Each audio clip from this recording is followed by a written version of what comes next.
So, Mr. Hawkman, just a few timeline things here, if you could walk me through them. There was a Hawkman in the Justice Society during World War II, and then there was a Hawkman in the Justice League, and there was that armoured commando guy Hawkman a few years back, and now there's you. Tell me, who are all these guys? All of them. They are all me. It's difficult to explain.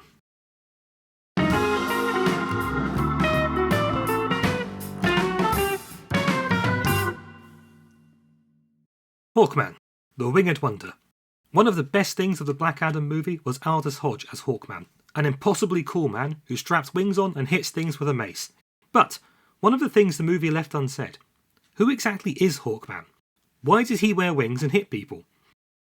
If you ask a more knowledgeable comic fan that question, you'll probably see them burst into tears and start chugging the nearest bottle of whiskey.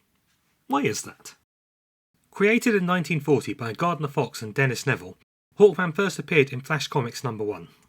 He is Katar Hol, an archaeologist who remembered his past life as the Egyptian prince Khufu. He fought crime armed with ancient weapons from his personal collection, and used the mysterious ninth metal to fly. His partner was Shira Saunders, Hawkgirl, the reincarnation of his past self's bride and present-day fiancée. His guise as a hawk was inspired by the Egyptian god Anubis for some reason. I think Gardner Fox might have confused the jackal god of the dead for Horus.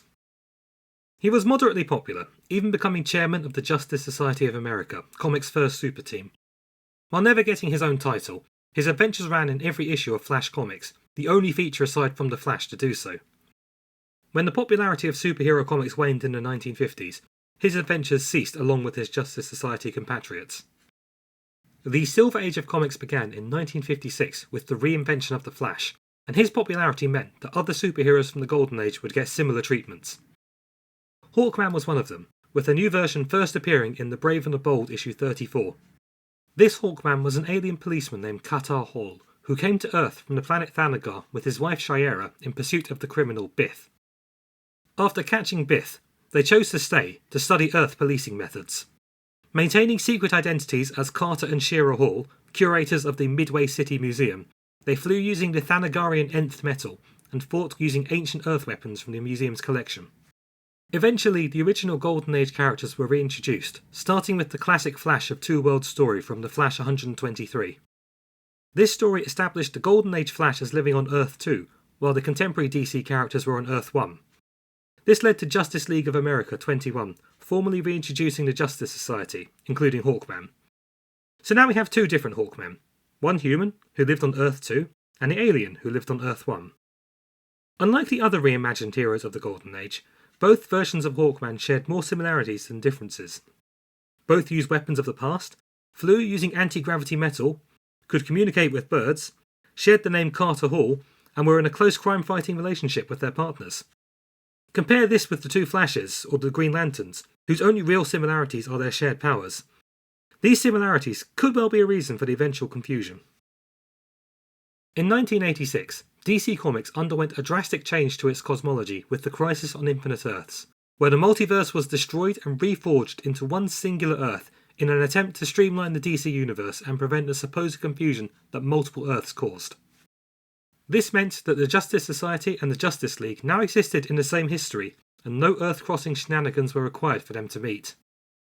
As an extra bit of house clearing, the Justice Society were officially retired, leaving Earth to fight an endless battle with the Norse gods in order to prevent Ragnarok. The Golden Age Hawkman and Hawkgirl were swept up in this, leaving us with only the one Hawkman to consider, the Thanagarian cop. And yet, here is where the confusion begins. In the aftermath of Crisis on Infinite Earths, several of DC's heroes received updated retellings of their origins, Superman with the Man of Steel, and Batman Year One being key examples. Hawkman had a turn at this too, with Timothy Truman's Hawkworld miniseries in 1989. This series told the story of Katar Hol's youth on Thanagar, how he was tricked into killing his father and exiled, before fighting his way back against the corrupt police chief, Bith. At the end of the series, Bith fled to Earth, with Katar Hol and his partner Shayera in hot pursuit. The series paid homage to the Silver Age Hawkman, but with a few twists. His predilection for older weaponry is squared with his passion as a historian, obsessed with the old myths of his home planet. His relationship with Shayera is given a new wrinkle, no longer a married couple but partners as wingmen, giving them a complex relationship of its own kind, Katar's idealism often clashing with Shayera's harder practicality. Thanagar itself is depicted as an oppressive colonial power, having grown fat off the goods of the many worlds it has conquered, and culturally stagnant. Its one true innovation is the anti-gravity technology developed by Katar's father, something that will be subverted later on. This seems like it would dovetail very nicely into past continuity, wouldn't it? We have a new, grittier origin for Hawkman, and can continue on with the current stories. Nope. Hawkworld sold well and was highly regarded, so the decision was made to continue the story as an ongoing with writer John Ostrander, showing the Hawks' arrival on Earth and beginning their crime-fighting career in Chicago. Unfortunately, DC editorial decided that the series should be set in the present day, which caused some issues. Since the Crisis on Infinite Earths, Katar and Shayera had made several appearances, including a short ongoing title starting in 1986, and they were briefly members of the Justice League International. Plus, the previous Justice League stories were all still largely in continuity, so how exactly could Hawkman have been a member years ago if he had only just come to Earth? The previous Hawkman ongoing was the first thing to be hand-waved, simply dismissed as out of continuity and retroactively placed on Earth 85, along with the other stories published just after the Crisis that didn't fit for whatever reason. As for the original Justice League stories, Hawkworld kept quiet about this until its first annual.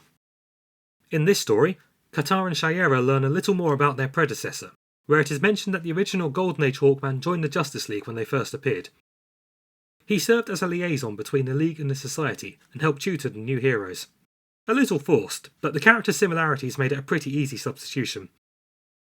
Ostrander also took this opportunity to link the two Hawkmen more explicitly. Katar's father, Paran Katar, had travelled to Earth as an advanced scout and befriended Katar Hol. He also secretly helped Carter with the experiments that led to the creation of the gravity-defying ninth metal. Paran was in turn inspired by Carter's heroism as Hawkman to fashion a Thanagarian police force after him, creating the Wingmen. There was one other thing that needed to be addressed. The Justice League International series, released in 1987, had Hawkman and Hawkwoman join the team in issue 19.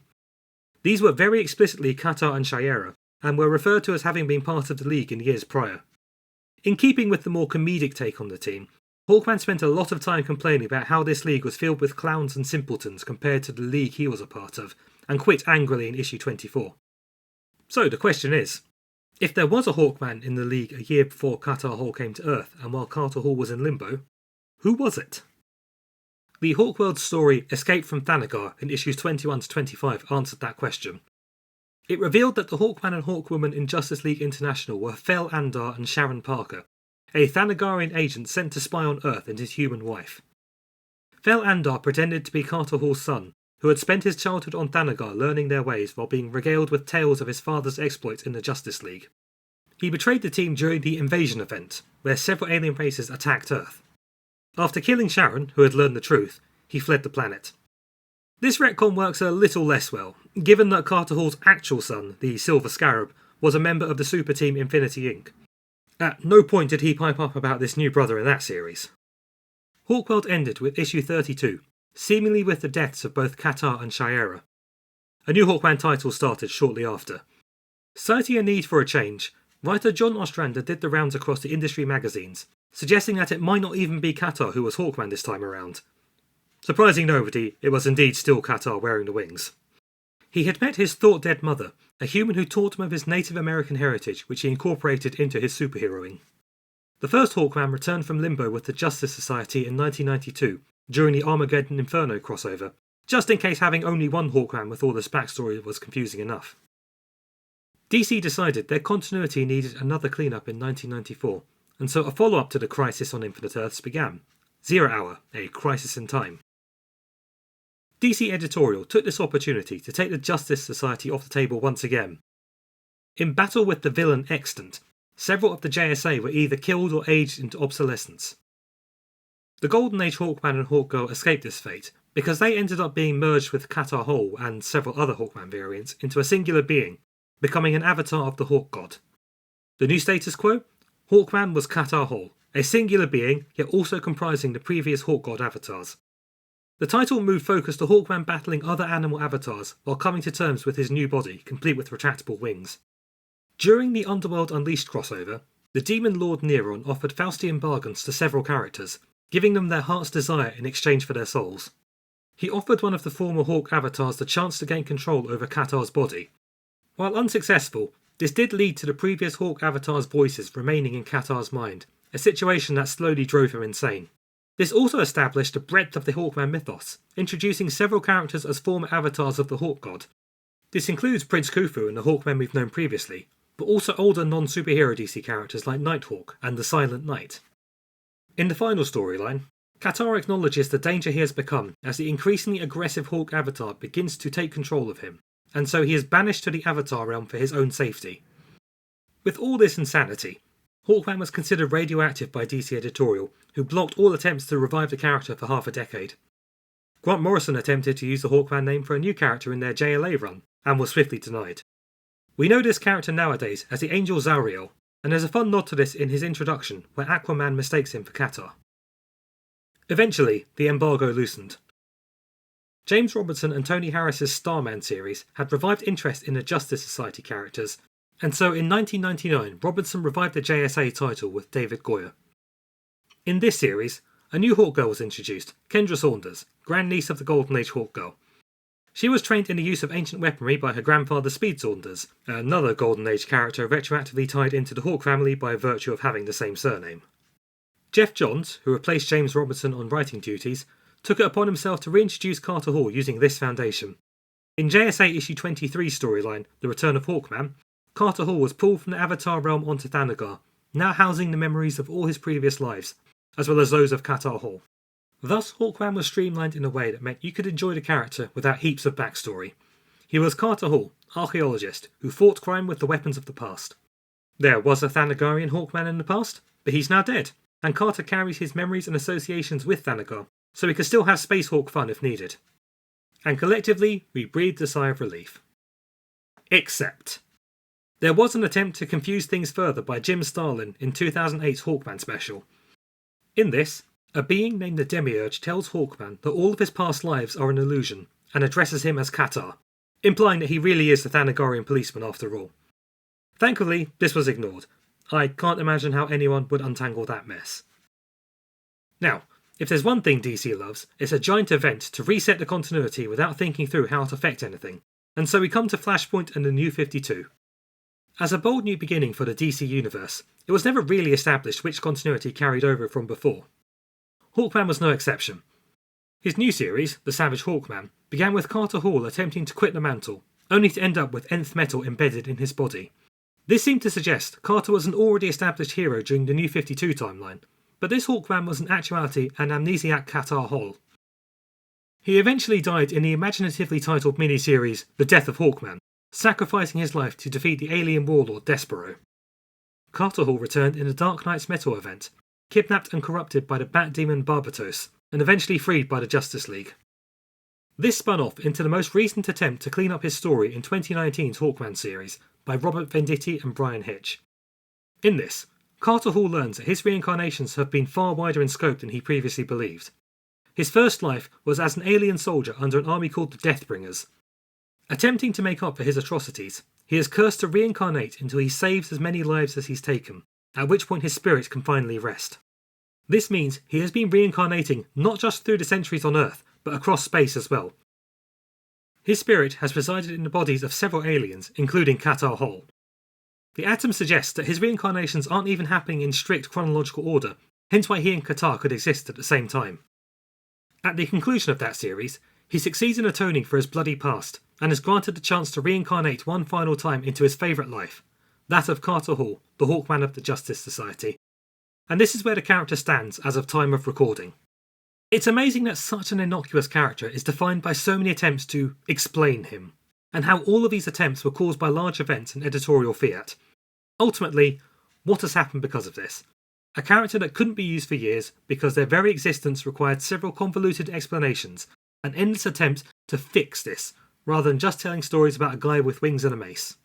The first question I have is why this character in particular became so tarred with the need to explain everything. Why was the fact we have two different Hawkmen deemed so confusing when two Atoms, several Flashes, and innumerable Green Lanterns coexist? One wrinkle is their similar outfits, largely indistinct unless you put the Golden Age Hawkman in his Joe Kubert designed face mask. Katar Hol taking on Katar Hol as his secret identity in the Silver Age is another one. The desire to link the Golden and Silver Age heroes in a similar mythology is something that has worked well with other characters. The Flashes, and to a lesser extent Johnny Quick, are unified by the Speed Force as the true origin of their powers. The Golden Age Green Lantern is empowered by the Star Heart, retroactively established as an artifact created by the same Guardians of the Universe who gave the Green Lantern Corps their Green Lantern rings. This happens with the Hawks, where Katar Hol's Hawkman outfit inspired the Thanagarian Wingmen, and he himself was aided in his anti-gravity experiments by Para and Katar.